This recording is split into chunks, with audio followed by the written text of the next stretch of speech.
Yes, people. Welcome to the Going Great Guns podcast with me, Gooner Rant from Gooner Gospel, and me, John Taylor, JT Gooner from the Armchair Gooner. Yes, and today we're just going to have a little roundup, FA Cup final, and just a few bits, innit, really? And yeah, just let's do it, man. Our little way of reviewing a not unmonumental win. I thought it was, a 14th win in the FA Cup final. You can't, we'll have a little chat about that, innit, Ant? Yeah, definitely, man, definitely. We'll have to have a catch up because it's been a little while. It's been a little while, hasn't it? Yeah, mate. So we have to... strange times. It's the problem with the games coming so thick and fast. It was hard to keep up with them, really. So it was like I was doing ones on my podcast or whatever just to try and catch up after 3 or 4 games because they were coming every 2 days or whatever it was. You couldn't do it. You know what I mean? You know, but we're here. We can round it up anyway. We get to round it up in the best possible way, don't we? By holding a trophy. Do you know what I mean? That's it. It's not bad, mate. It's not bad. When you think about it, look, if you were to write that down and say, like, Arsenal were really in trouble midway through the season, 11th, 12th, 13th place. Unai Emery gone. Then we had 3 managers in one season. Then you had COVID-19. Our manager got struck down with it, and we still finished 8th with a FA Cup. That's not a bad season as far as I'm concerned, mate. It's not bad. It's like sort of the last bit I've done about our worst season in 25 years. It's that bad, but it's not that bad. It's not that bad. Even our worst season for 25 years, every other team except obviously Liverpool and Man City would still rather have our season, wouldn't they? Do you know what I mean? Everyone wants to hold a trophy at the end of the season, if nothing else. This is it. Because a trophy's history. You know, you remember that. You ain't gonna remember that. Oh, Tottenham came where? 7th, 6th? Yeah, they beat Man City once in the league. Oh, well done. They will be able to remember it because of that rubbish Amazon Prime documentary they've done on them, don't they? All or nothing. Yeah, nothing as it happens. Yes. I want to see what happens with that.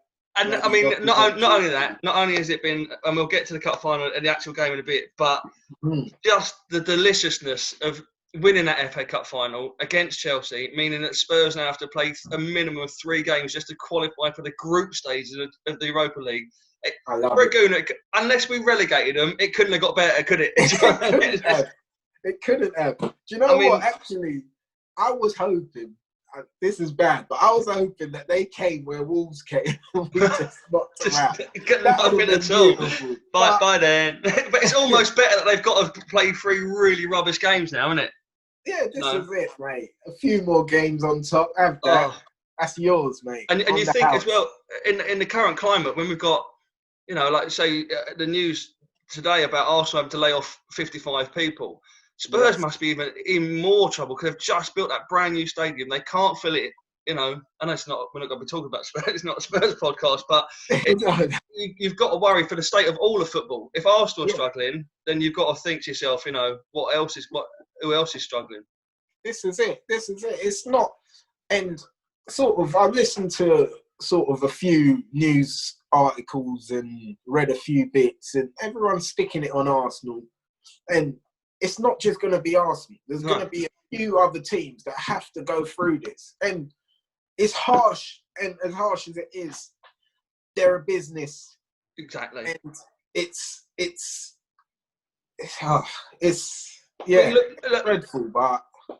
Richard Branson at Virgin, he's had to lay off people. British Airways have had to lay off people, and technically they are bigger businesses than, like I say, Arsenal is running like a business. So you've got to think, if all these massive worldwide companies are in trouble, then of course Arsenal are going to be in trouble. Of course football teams are going to be in trouble, aren't they? Oh, yeah. That's off the pitch. On the pitch, we're all right. On the pitch, let's get on the pitch. Let's do it, man. Let's do it.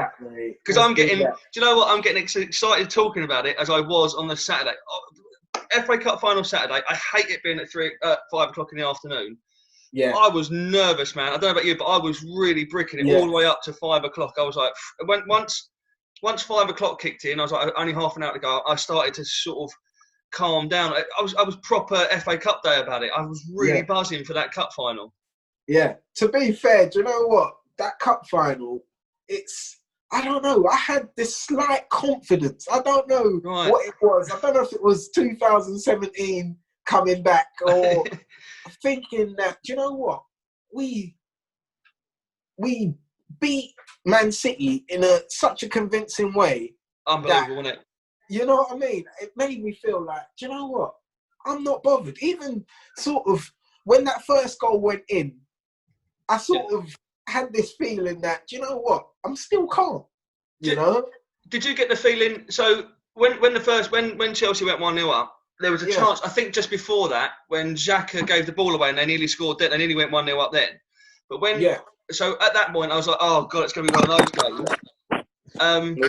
But when Chelsea, when they did go 1-0 up, I didn't get angry. I didn't get bothered. I wasn't like, oh man, it's going to be another Baku. I thought, we're still in this. We are still in this game. And they're going to be more worried about us coming out and attacking them harder now because because Wembley's, we've made it our own again, haven't we? You know, this is it. Cup semi-finals, cup finals. I think, out of the last 9, we've been in 7 cup finals and we haven't lost any of them. FA Cup finals. I mean, you know, we've got an affinity with that cup, innit? So you've got, if you want to take it off, you've got to come at us, innit? You know, this is it, and that takes me over to all those newspapers, news articles, everything talking about Olivier Giroud. Oh, it was a done deal almost, wasn't it? It was just he was going to terrorise us and torment us again and come back and show us what we were missing. But at Wembley, he's unbeaten and all of this. But what they failed to sort of recognise is who was he beating? Who was he winning those trophies with? What was the team he was part of? There you go. You know, like you can't. I mean, they can't forget that. He won those trophies while he was wearing a yellow ribbon. There you go. And it was, that was the bit that I think, in the build up to the game, I think that's where I was most worried, was I thought, you know, it's written in it that he was going to beat, in my head it was written that he was going to beat David Luiz a corner at the last minute to win the game. That's what I was thinking, is like, because he's obviously going to be the two that used to play for each other, swapping around, and it was going to be Giroud. But, I mean, I think David Luiz needs to have a little look at himself, because he must have hurt his back, you know, having Giroud in his pocket all that time. That must have really put some strain on him, wasn't it? That's it, having Giroud in his pocket, mate. I mean, he was that little nudge. He did that, didn't he? A little nudge, and Giroud went down like he'd been shot. And I was like, man, we used to watch that week in, week out. That's what was so frustrating about Giroud. He's a good striker, but when he goes like that, you're like, oh, come on now. Come on, mate. You're like 6 foot tall. You know, like you weigh probably like 16 stone. You shouldn't be going down like that. And at a time when your team needs you to man up, you're doing the opposite and falling on the floor and rolling around in pain. And the referee's never going to give it, is he? Do you know what I mean? No. You know, and especially with VAR now as well, they must be sitting going. They'll catch you out, mate. Even Rob Holding, the solid sort of side of Rob. I'm enjoying that. You know, and then, you know, no nonsense. Wouldn't it be not? I mean, you think, right? So going back, like Chelsea had a lot of injuries in that game, didn't they? Like you said, I'm not one of these ones that's gonna. I didn't celebrate the fact that players got injured, but I was I saw it as like, well, that's good for us, because once Pulisic went off, I was like, he was their danger man. I'm not happy about him getting injured, but I'm happy about him not being on the pitch anymore, because he was the one that could have caused us damage. But we had 3 centre halves in Mari, Mustafi, and Chambers that are out. Yeah. You know, Rob Holding's coming. He's barely played all season again, and he comes in and steps in and does that sort of performance. You know, we had injuries going into the game. They got injuries in the game. You know, it's like the performance we put in, it was immense again. Yeah, we've had to adjust ourselves, you know. Yeah. And Dave had to adjust during the game. But look, Arteta said it in his interview after that about the injuries are happening so much because of these games that have been crammed in. That's right, yeah. It was bound to happen. Yeah, you know? and like, so with a team like Chelsea, what Arteta did, I think, look, you know, if hindsight is 2020, isn't it? Looking back, I think there were times in the games in the run up to it, and you're thinking, why isn't Saka playing? Why isn't Tierney playing or whatever? He was rotating the squad because he knew It's like, okay, look, the league is gone. Let's not worry about the league. Let's keep our players fit and healthy and well. And Chelsea would obviously run their players ragged. Do you know what I mean? For Pulisic to pull a hamstring kicking a ball, it must have been on the edge before he'd even stepped on the pitch, mustn't it? So he's been, and then in the heat, Wembley's a massive pitch. Everyone knows how big Wembley. It's a much bigger pitch than you normally play on. It's energy sapping at the best of times, isn't it? So. And what I did like, I'm not a big fan of Frank Lampard, but at least he didn't use those excuses. He didn't say, with the red card, which, I mean, let's be fair, that wasn't a red card, was it? No. Do you know what I mean? I don't think you'll find any gooner that was like, that was a definite red. You'll also not find one that go, don't care. We're all happy to see it, because it's happened to us. We've been there, haven't we? But, look at it. Robin Van Persie in the Nou Camp when he took a shot and the referee booked him and sent him off because he couldn't hear the whistle. There you go. I mean, it happens, and you deal with these things. You deal with it, don't you? You deal with these things. And look at earlier on in the season. We were 10 men, playing with 10 men for nearly 80 minutes. Yeah. But we managed to get a result out of it. Yeah, and Jorginho should have been sent off against us for pulling thinking, isn't it? And that's why you can't use these things as an excuse, because once they had Kovacic sent off, they weren't attacking us. They weren't doing anything. They didn't throw everything at us. Nothing. No, they deserved to win the game. I think. I mean, again, looking back, what Frank said, he said that they got complacent. I think I thought they believed their own hype. Yeah. So they thought once we go 1-0 up, it's just Arsenal again. They've got a soft underbelly. They'll collapse and we'll smash them 4-5-0. This is a different Arsenal to last season, isn't it? And to be fair, the drinks break helped Arteta. He turned around and was like, "Listen, boys, get back on our game plan. Attack Alonso. He's slow. He's not as quick as Aubameyang. Get going back down that thing again." And Chelsea was just like, "Oh, we're just doing what we're doing, man. We're just playing off the park. We're better than them," and it didn't work. But there you go. And do you know what was funny? It was that one long ball that kept killing them. That Tierney kept playing over the top. Yeah. One long ball. And it just kept killing them every time. I mean, it's George Graham stuff, isn't it? Whack it out of the back and go. But I could see it happening. I'm sure you could see it. I'm sure everyone could see it. Except for them. They were like, "Oh, don't worry about it."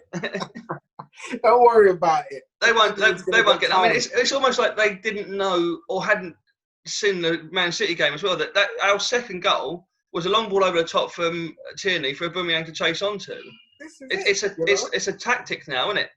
Come on to us. Yeah, we'll draw you in, and I think that was a tactic. Everyone was saying, "Oh, they were pressuring you." I think that was a tactic. I think we were trying to soak them, get them out of their half, so we could spring and go. There you go. Because it worked in the first 5 minutes. Aubameyang had the header, didn't he? And I think it came to him, not the chance, but I think the actual, in terms of the time of the match, I think he was like, "Whoa, I should be getting a chance this early in the game." Do you know what I mean? Yes. The first 2 minutes. If it had been Lacazette, I reckon he would have got the header on target. Yeah. I don't really know. I don't really remember Aubameyang doing much with his head, scoring many goals with his head. I don't think heading's part of his game, really, is it? No, he doesn't score many. I'm sure he's probably only scored 1 or 2 this season. Can't remember. Yeah.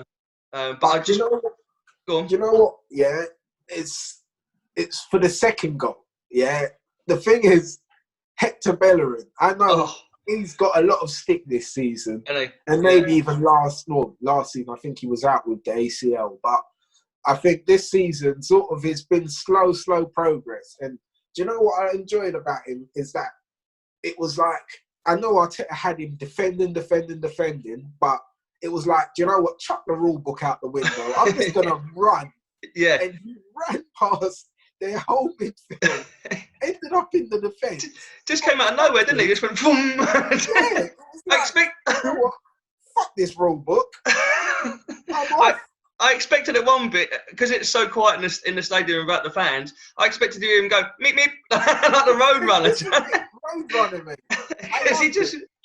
I loved it, mate. I loved it because it showed some sort of confidence. And I think in a cup final, you have to do something a little bit different. You've got to be a bit bold, haven't you? Exactly, be bold. Yeah. And that's what he was. And he was bold, got smashed out, but the ricochet went to Pepe, and then mate. the rest is history. Let's have a little word for Pepe, right? Our most expensive player. Yeah. He's been branded a flop. I think he got 18 assists this season from a winger. Yes. So it's his first time in a new country. He's probably learning the lingo, learning his teammates. Again, it got cut short by COVID-19. Yeah. He still managed to get 18 assists, and how unlucky was he to not have that goal stand? That was what a finish in a cup final. If that had stood, I was jumping up and down. I didn't realise that the flag had gone. I was like, I can't believe it. Mate, I'm sure it had us all just going mental. Just got beautifully hit on the sweet spot, wasn't it? He couldn't have hit that any better. You know what that reminded me of? Aubameyang's goal against Tottenham? Yeah. When it was sort of standing, and he just sent it to him, and Aubameyang just stood there and just bent it round. And Lloris was just standing there like, what can I do? Yeah, I can't do anything about that. Yeah. That's, you know what I mean? Top bins. Yeah. Beautiful. I mean, like, if the goalkeeper stands still, he hasn't even seen it. It's not like he's not even trying to get to it. He's just like, I haven't even seen that. Too late, it's gone. I mean, and then Pepe there were times when even I was going, you've got to get a better ball, Yeah. And I think he would agree, and Arteta would say, he needs to get his head up more in the final third. But even still, 18 assists, and then he assisted the second goal again, and it's a filthy finish from Aubameyang, wasn't it? To show Zuma as if he was going to go on his right, and then with his weaker foot, dink it over the keeper. I mean, Show me. What do you want me to score with? Go on. Might as well have said, I'm going that way, and then walked off. He bought the ticket and parked the car there, isn't he? You left him standing. I loved it. Yeah, and Zuma's not a bad defender. To be fair, he's got a little bit to learn, but he got taught that day, I tell you. Absolutely taken to school, didn't he? And you know what?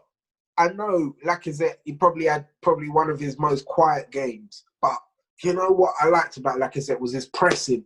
Oh, mate. He kept pressing Zuma and pressing Rudiger, pressing them just into sort of having to rush their passes. And that sort of small thing. And it's giving them something to think about as well, isn't it? Yeah, definitely. I think you're right. I think he probably was underrated in terms of what he did. All right, he didn't get many shots in on it, but he did a lot of hard work in that game. Yeah. And he made sure that there was space for other people because, like I say, he was pressing so high. Rudiger and that had to come to him, and that opens up space behind him. Then, doesn't it? There you go. Because I saw that. I remember the first half, second half whistle went, and I was thinking, it's going to be typical Arsenal. We're going to slow down a bit in the second half and sort of allow them to get into the game. Get back into it, like, no. Not having any of it, were they? Straight on them. I was like, beautiful. I love that because it shows that, you know what, mate? It's the last game of the season. We're going to run our socks off and run ourselves into the ground for this. And you're going to have to drag us off of this pitch because we're going to make sure we give every last ounce of energy in this game. And I think... like before, when he first turned up, Arsene Wenger used to substitute him off a lot. Lacazette. It didn't matter what game it was playing.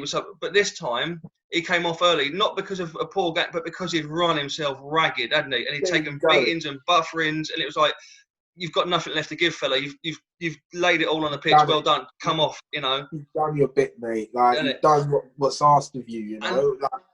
And what is good about that as well is the team ethic that Arteta seems to have built there now. Do you know what I mean? Like everyone, they're not moaning about having to do that. They're not, it's not like a Mourinho team where everyone's, dull, sit back, and then spring. This is, it feels to me, looking in, like they all want to be part of this team. They all want to help the other players. No one wants to be the standout man. They all want to be part of a team ethic. They all want to take that credit for each other, don't they?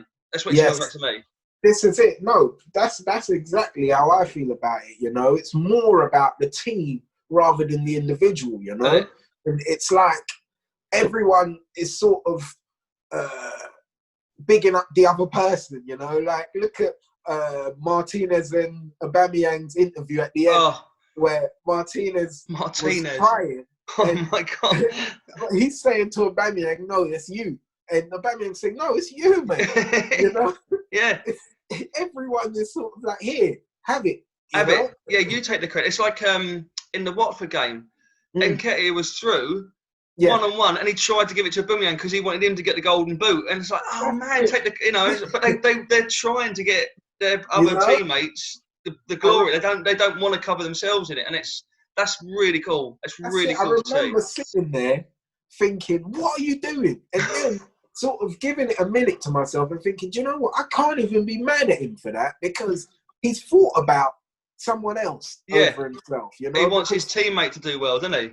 It adds to his record if he scores. He's a striker. He needs goals. He gets to sort of say, look, at the end of his career, I scored 100 goals for Arsenal or whatever. Yeah. But maybe now he might only get 99 because of thinking of Aubameyang, you know. And the thing, do you know what? Aubameyang's never scored a hat trick for us. He's only ever scored braces. Oh, and wow! I was when I could have sworn. I thought, oh my god! Imagine if he does it in the cup final. Imagine if he'd have got a hat trick in the cup final. Would have been sweet, wouldn't it? It'd been the cherry on the top of the cake. Perfect place. Do you know? I wasn't even angry at him dropping the cup either. No. When he did it, I was like, oh man, chuck it up in the air, mate. Come on, 14. I could. See, I didn't realise at first as well when they changed their shirts. I thought that was a nod to Aubameyang to try and get the stake. They all wore 14 on the back, and I was like, "Oh, come on!" Because I won't lie, that's what I thought as well, mate. I thought that as well. And do you know it was funny when who was it? Ian Wright. Did you see him after? And he was saying that. He was saying, "Oh, I want to know what the 14's about." And then I think someone said in his ear, right, yes, for the 14 FA, and he was like, "Yeah, for the 14 FA Cup." I knew that. And then you see Ashley Cole's face coming like that. What a freak! Oh, you know? But I mean, I don't think there was anyone in that game that had a bad game in that cup final. No, I can't rate anyone lower than 8 because they did everything that was asked of them, didn't they? It's very, very. It's true. And that's all. Sorry, I was going to say, I don't know about you, but all I ever want from Arsenal players, like I tell you what, it's someone like Kieran Tierney, put it all out there. He doesn't stop. It's all about. I think because he comes from Celtic and they know what it's like to play under pressure. I mean, Celtic Park fans are mental, aren't they? Yes. You know, they're singing all the time. There's all that. He understands what it's like to just carry on going and give everything. It doesn't matter if you're the most skillful player in the world or not. As long as you put your heart and soul into it. He's become a cult hero at Arsenal already, Tierney. He's 23. He's only been able to play for half a season, and we all love him, don't we? Because he goes out there and does what we want to see as a fan. No, exactly. And did you hear that apparently his shirt is the most sold shirt? Is it? Coming out of the Armoury. And, right, I'm not surprised. See, it goes so, I mean, you've got Aubameyang and, Mesut Ozil needs to look at that and say, well, how's that? I'm one of the most skillful people. Yeah, but he puts the effort in. People love him because they see that's how we would be if we put the shirt on and went onto the pitch. That's how we think we would be, innit? Exactly. Because this means something, doesn't it? And it shows you, look, he's not even a childhood Arsenal fan. No. But he cares so much about his game and his craft, you know, that he's not going to let any team down that he plays for. You know, you can see it. Yeah, like he might. I mean, I haven't seen it, but like he's the sort of player that he might make a mistake, but you'd never hammer him for that because you know that he's going to either try and make up for it, or he's made a mistake because he's putting 100% effort in, isn't it? Yeah, you know exactly that, mate. Like that sort of leads me on to Matteo Guendouzi. Oh my God! I thought you were going to go the other way. I thought he was going to go Ainsley Maitland-Niles and how he's learned from. I think he's learned from Tierney, but we'll go down the Sideshow Bob route, shall we? You know what? He didn't even sort of congratulate Arsenal players. He's been quiet all the way through, isn't he? Yeah, you don't have to congratulate the club. No, you can congratulate your friends. He must have friends. Has he got? This is it. No, you don't want to congratulate your friends. How do you feel about it, though? What do you reckon? Do you know what? He's obviously very gifted at what he does. I think he was the sort of player that we were crying out for at a certain point of time. The box-to-box full of energy midfielder that can run and tackle, pick up the ball and run. Yeah, and pass. He's always looking for the forward Yeah. pass rather than a sideways one. But if you haven't got the club ethos at heart, if it's all about you, if it's about how, if football for you is about what you can get out of it as a single player, then you're not a team player. You're not part of the club. And for him to be, as it's come out lately, hasn't it, that he was like this in France as well. Yes. You know, we bought him from the second division team in France, and he thinks he's made it, and he's got a long way to go. Oh, yeah, definitely. At 20 years old, mate, you still got another good, 15 years? Isn't it? You know, like, you need to sort of knuckle down. Look at your Willocks, look at your Sackers, look at all these players, you know? I mean, like you say, they're all his peer group, and look how hard they're working compared to him. I mean, they've all been around the squad in 2017. You know, they would know what it's like to be involved in an FA Cup winning side and whatnot, and what it takes. Yeah. Guendouzi's won nothing, been nowhere.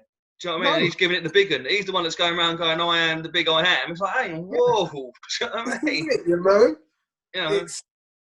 It's difficult, mate. It's difficult talking about him, but do you know what? Sorry, I was just say, I think for him personally now as well, because of the comments that he made to that Neil Maupay at Brighton. Oh, yes. I think it's best for him if he does leave, because honestly, he's put a target on his back, mate. Because other players will come out and go, "Oh yeah, how much do you earn now then?" and wallop him up in the air. Yeah, you know. And the fans, I'm sure the fans, as in us, me, you, everyone, we're sort of split over how we felt about that. Yeah. You know, like I said, look, do you know what? I get the banter. I get you sort of trying to wind someone up and whatnot. But do you know what, mate? When the manager tells you, all right, enough banter, calm down, apologise, get your head down, do this, that, and you're not doing that, it's it's not a good look. Isn't it? It's obviously saying he's got a misfire upstairs somewhere, isn't he? Because, like, even now, you've got to turn around. If you're Guendouzi and think, blimey, Maitland-Niles has buckled down and knuckled down and got on with what Arteta said, and he's now won an FA Cup. Saka's got a new contract and he's working hard. Xhaka has turned round the fans, not just the manager, but he's turned everyone around, and he's now we don't sigh or whatever when Granit Xhaka's name's on the team sheet. Now we're looking for it. We want him to be there because he's turned into a bit of a cornerstone. So if he can turn it round, isn't it? Yeah, exactly. Him and Ceballos, they complement each other brilliantly.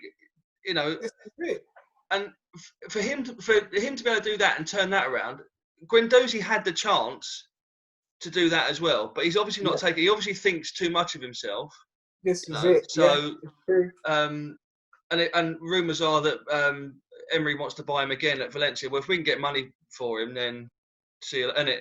Bye. Do you want to lift to the airport? This is it. I'll give him a lift, mate. David Luiz can put him in the back of his pocket with Giroud.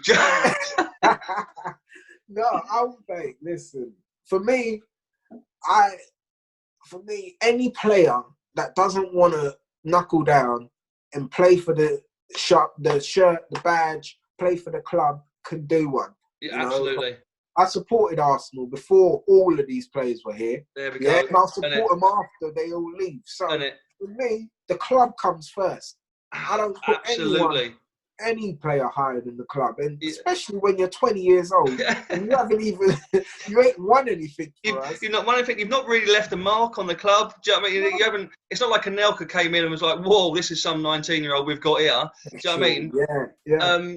We were just like, "Oh yeah, okay, Guendouzi's he's a decent player." It wasn't like when Vieira stepped onto the pitch for the first time, and everyone was like, "What? Hang on, world class." You know, like you say, and it's we all have our favourite players. Even now, still, Mesut Ozil for me, because of his technical skill, is one of my favourite players of all time. But he doesn't mean to say he walks into my side. He's got to earn his place in the Arsenal. And if he can't be bothered to wear the shirt with pride, then you've got to go, mate. You've got to go. Yeah.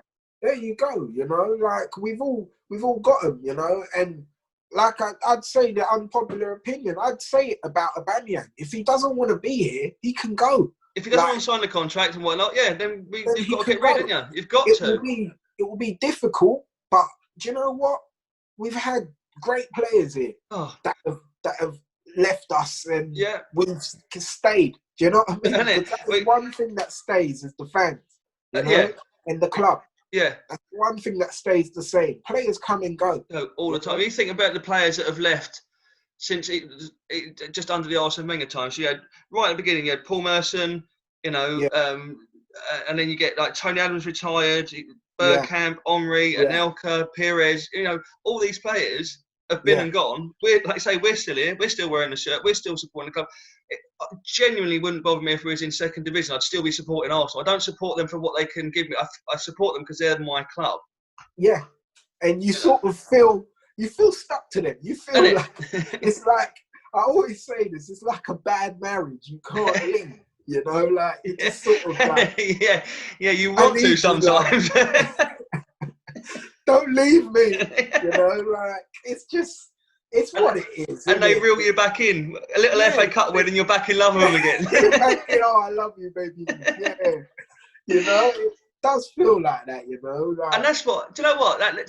That's what drives me nuts about these people that come on and say, oh, you're not a real fan if you live in Asia or if you don't go to any games or whatever. Like, I think we've mentioned it before, but mate, as long as you support my club or whoever you support, as long as you support them, it don't matter where you are in the world. You're going through the same as what I'm going through, and exactly. I think we said before, didn't we? You joy. think my brother-in-law grew up in England. He's emigrated to Australia to go and live with his family. He got married and moved out to Australia. He was up at 3 o'clock in the morning watching the FA Cup final. Does that not make him a proper fan? There you go. There you go. Yeah, you end up with a sore head. Imagine we've lost that game. And oh my God, 5-0 or something, and you've gone and woke up at 2 o'clock. At least we can wake up, do whatever, do our little rituals, get down the path. Maybe put a bet on or whatever we do. You know what I mean? And you said that about rituals. So I've watched 3 FA Cups with my boy now. Yeah. The first one was a Villa game. We went up to Aston. We went up to the Arsenal and watched it on the screen at the Emirates. Then it was the Chelsea in 2017. We were at the Gunners pub because we were going to go to the Emirates that day as well, but they closed it because of a terrorist scare. So we went up to that one, and then this one. So we've won all 3. So I said to him, next time there's an FA Cup final, we're in it. Me and you are watching it together because we ain't lost one yet. So that's a ritual. Yeah, you and then on the day, on Saturday, he said to me, should we play FIFA? And I was like, well, we can, but we're not picking Arsenal or Chelsea because I don't want to influence the result, mate. Good man. Listen, honestly, I'm like that all the time. If I try and play the game beforehand, and it's like, even if it's Arsenal Sunderland, I won't go near it because I think, if I win, we'll lose, or if I lose, I can't.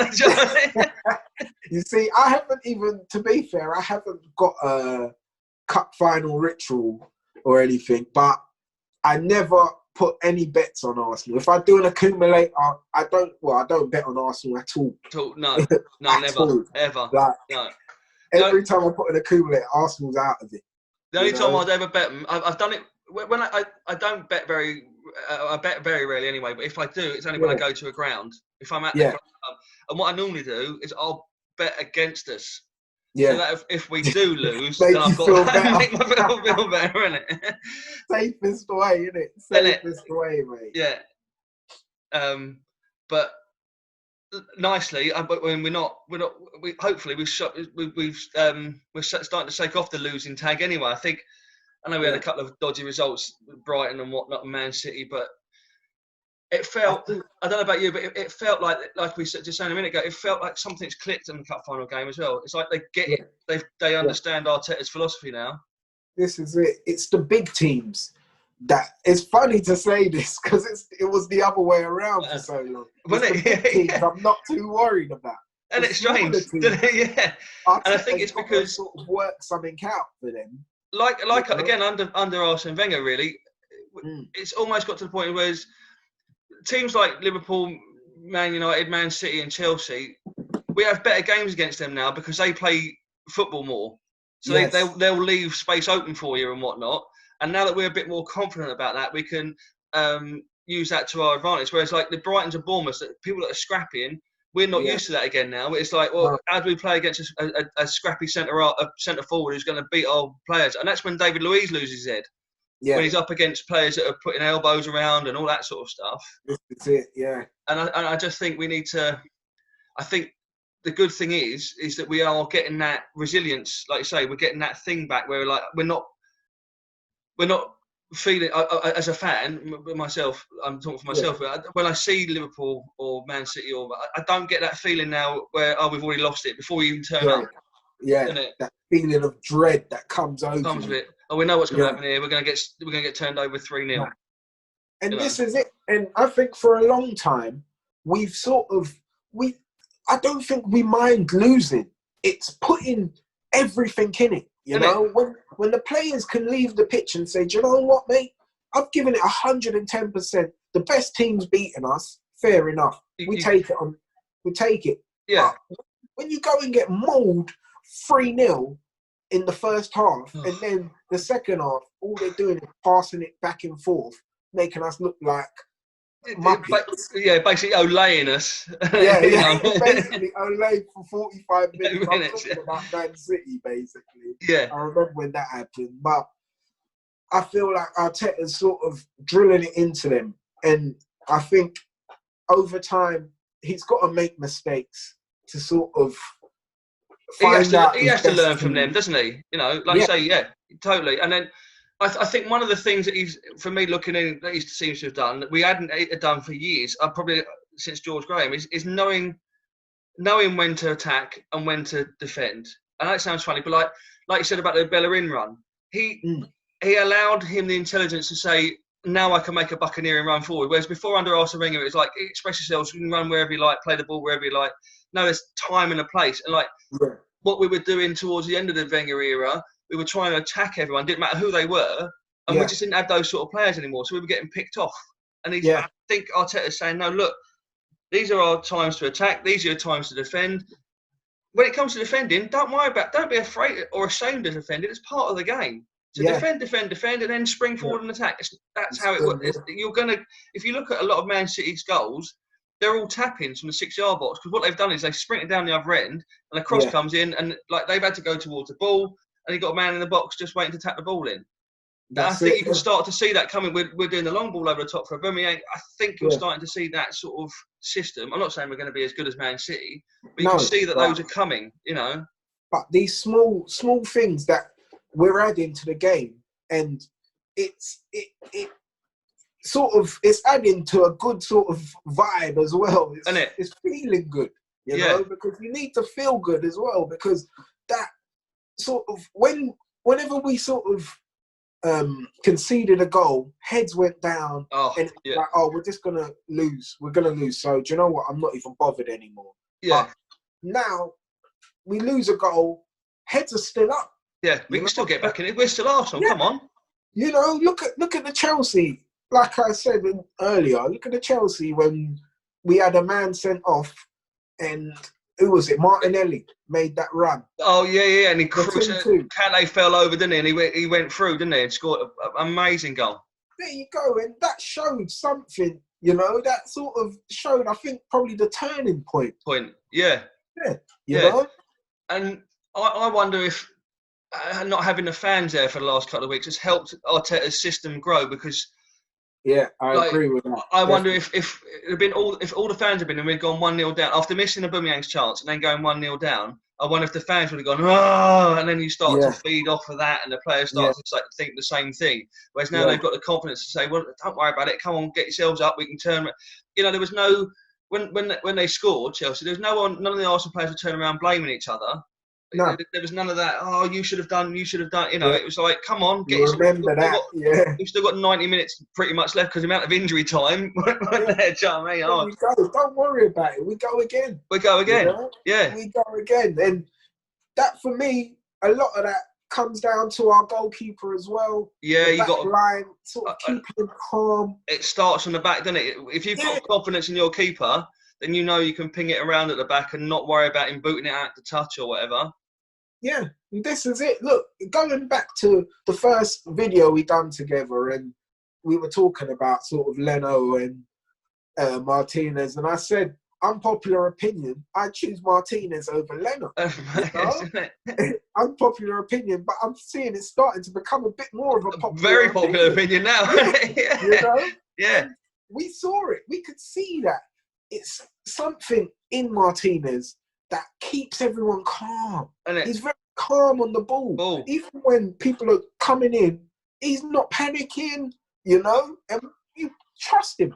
And his distribution is spot on as well. It's not just like he's pumping long balls, but he's picking passes, you know. And there's still that little bit with Leno where you do feel like he's going to rush a punt out and just get the ball away from him. And this is it.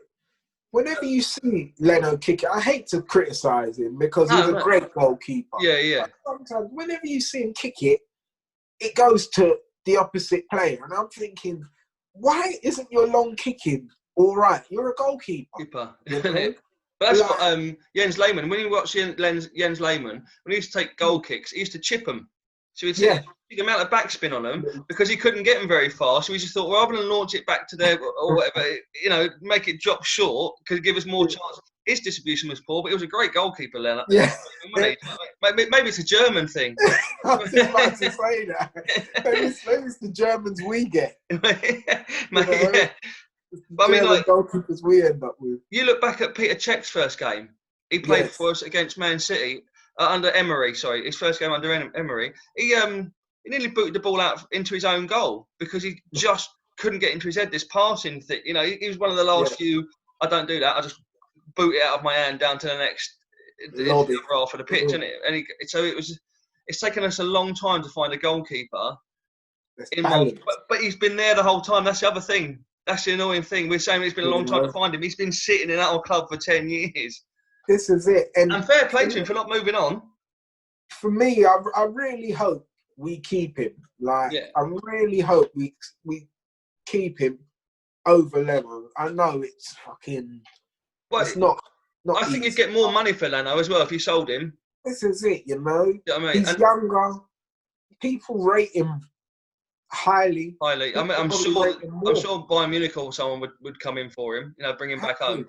I mean, personally for me, if it's about just generating money, I would go that way. I was just someone say today, they said, "Oh, we don't need two decent goalkeepers." I'm like, well, yeah, you do. You've got to have a decent. You know, why wouldn't you want two decent goalkeepers at the club?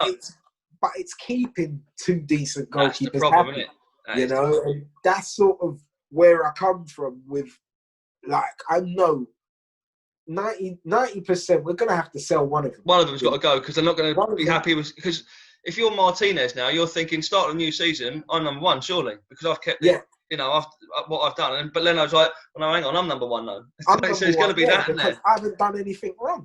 It's only an injury that was caused by another player that stopped me from being it. So it's arguably Leno should walk back in, but arguably Martinez hasn't done anything wrong. He can't just take the shirt away from him, can he? I mean, nearly did something very wrong in the cup final. That was more luck than judgment when he I was like, what are you doing? No, but this is it though, isn't it? It's highlighted when you're a goalkeeper, isn't it? Yeah. It's totally. Like being a defender, it's highlighted. Yeah, you make a mistake, it leads to a goal, doesn't it? Exactly. A striker can miss 20 shots, score one goal, and you don't remember them 20 shots that he missed. No. But as for a defender, he makes one mistake and everyone's onto it. Isn't it?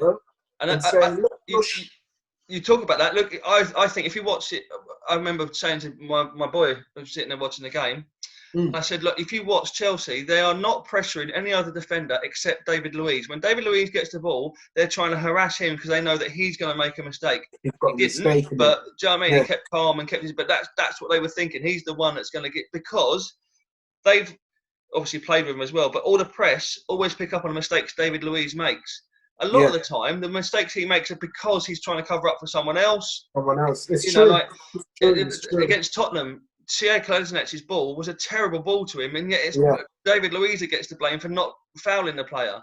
Yeah. Like, well, if I foul him and get sent off again, I'll get even more grief. So I've got to not foul him, but it's because he delivered a hospital ball to me that I'm in this position now.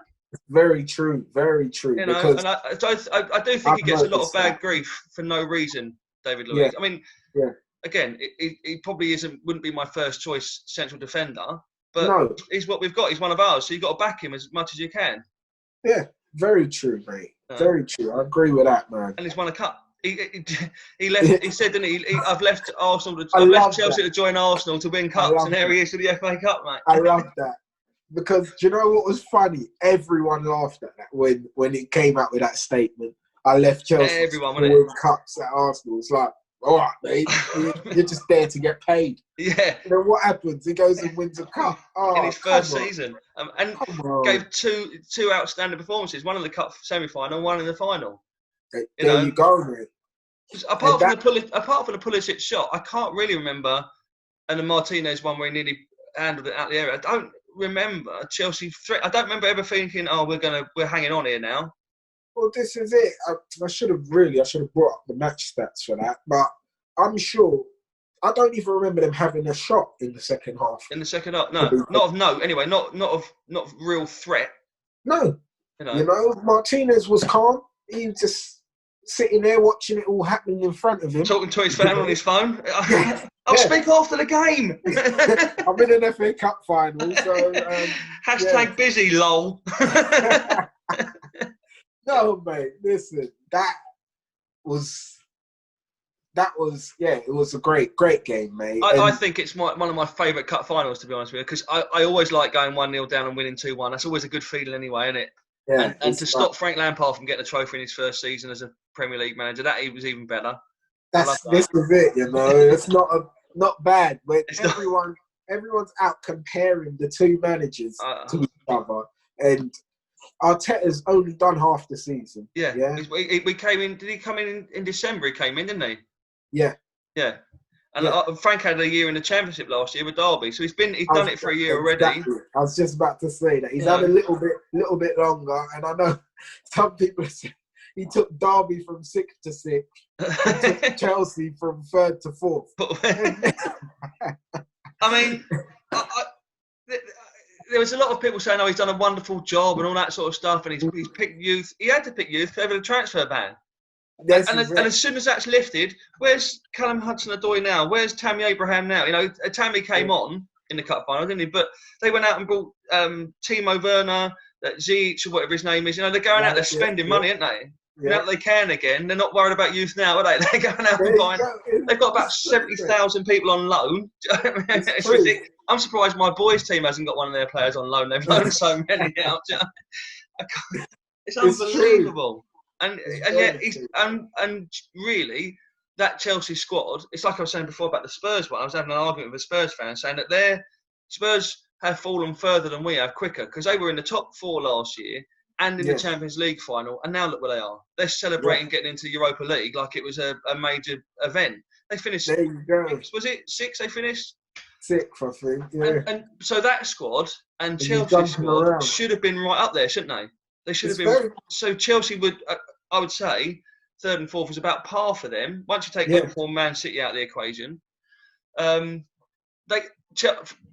my opinion, Chelsea should have been finishing higher than United. Yeah. So how they've allowed the United to get ahead of them, and United are poor. Well, this is it. Like, everyone has had such a bad season this season, apart from obviously Liverpool. Yeah. Everyone else, apart from that, has had a bad season from Man City downwards. Do you know what? I had this argument the other day. I was saying, I'm not disregarding what Liverpool have done. They've been brilliant. Without doubt, the best team in the league. Hands down. But I think it's been a poor league. I don't think anyone has matched the levels that they were at last year. Man City have been nowhere near where they were last year, because I think personally lost 9 games. Isn't it? You know, this season they lost to Norwich, for crying out loud. And for me, I think it's because they've put all their eggs in. They've done the Premier League. They want the Champions League. That's what they want. Especially they were facing that ban at one point, weren't they? I mean, it's been overturned now, but so they were desperate to win it this year to prove, all right, if you're going to boot us out, you're going to boot out the holding champions. Yeah. So that's what City have been all about, winning the Champions League. They don't need to win the Premier League. They've done that. Whatever. Yeah. You know. Very true. Yeah. And that's why I genuinely think, because Man United, us, we've all been beating each other. I mean, do you remember right back in December, we played Man United up at Old Trafford. It was 1-1. It's one of the worst games I've ever seen in my life. It was so boring. Oh my Terrible. God! And that sort of, it felt that's what the league's been like all season. There haven't been any of those. You know, like It's when you're stale. watching as a neutral, there haven't been a game. You go, oh, do you remember the Newcastle Liverpool 4-4? There haven't been any games like that anymore, have they? They've been Nah. boring old tosh. Yeah, this is it. It's literally the only person or team that's overachieved is probably Wolves. Yeah, Do you know totally. what I mean? Yeah. It's everyone else, or you could argue Leicester, but they maybe. sort of capitulate right at the end because they were sitting in third, Yeah. brushing shoulders with Champions League. Back up there again, weren't they? Yeah, but they sort of capitulated right at the end. But no one else, all of us, awful season. Awful. Yeah. Awful, all of us, mate. And it is what it is. I think we'll go again next season. You know, with no fans again, they're still not going to let fans in, so that'll be interesting to see how that plays out right from the start of a season, wouldn't it? Yeah. Well, this is it. And for me, to be fair, I'm thinking that, you know what, this no fan thing has probably been such a help to us because Arteta can sort of get his message across. He can manage during the game. Yeah. He won't be able to do that with 60,000 fans shouting. Because the players won't be able to hear him for a start. No. Yeah. No. And so now, like you say, now's the time for him to get these points across. And then by that point, hopefully you won't need to coach them during the game. They'll know what to do. Exactly, you know? Be able to get that message in because what we forget and what everyone's forgetting is he's been there half the season. He hasn't even had a whole season. He hasn't had a pre-season. He hasn't been able to drill what he needs to drill into them because even the the coronavirus break, you weren't managing. He couldn't do anything, could he? No. He had COVID. Yeah, he had it for a start, yeah. He had COVID, you know? And and when he did come in December, he didn't really get the transfer winner because we never really buy anyone in December anyway, did we? So he got a couple of loan signings in, like Mari and Cedric. Yeah. Cedric now looks like a decent little loan signing, doesn't he? Yeah, definitely. And if that, and he's looking at Willian as well, which I'd be quite, you know, I wonder if Willian's coming in because we're not going to pay for Ceballos. So I wonder if he'll go back to Madrid and we'll get Willian in to replace him in midfield. I'm not too unhappy about Willian coming in, to be honest. No, I'm not. The thing is, I'm not overexcited, but I'm not unhappy about it. I think he's a good squad player. He's a good dead ball specialist. He can score penalties. He score knows how to win. Kicks. Yeah, and he's a winner. Yeah. So it's not a bad shout. And he's a player that, unless it's all driven by the agents and whatnot, if Arteta is happy with him, you've got to back Arteta. So you've got to think, well, he knows what he can do with him. So let's have a look. Let's see what he can do. Well, this is it. And do you know what? Right now, I put all my eggs into that basket. I think we back Arteta. Yeah. To the edge. Do you know what I mean? When Emery came in, I was behind him. Well, that's the man he's picked, so let's get behind him. You can still criticise when you can see that he's doing things wrong and stuff. And as long as you don't go personal, that's what I don't like. Is when people say about the people getting injured and whatnot. Don't have a go at him because he's got injured. You know, don't have a go at Emery because he's Spanish or whatever. Have a go because he's got his tactics wrong. And if you can see that it's really bad, you can say, what's he doing? Why is he doing that? You can do that. You just don't attack him personally. But it's when it's consistent. Like when he keeps on getting it wrong. Then you turn around and go, well, hang on. I genuinely think that there's a decent manager in Emery somewhere, but I just think Arsenal was just too big at that time as well. It was never going to be easy for anyone to come in and replace Arsene Wenger. Definitely. Arsene didn't really leave him the best squad in the world, did he? To be fair, no. You know, so it wasn't the right fit. I think it wasn't. It was just a little too big for him.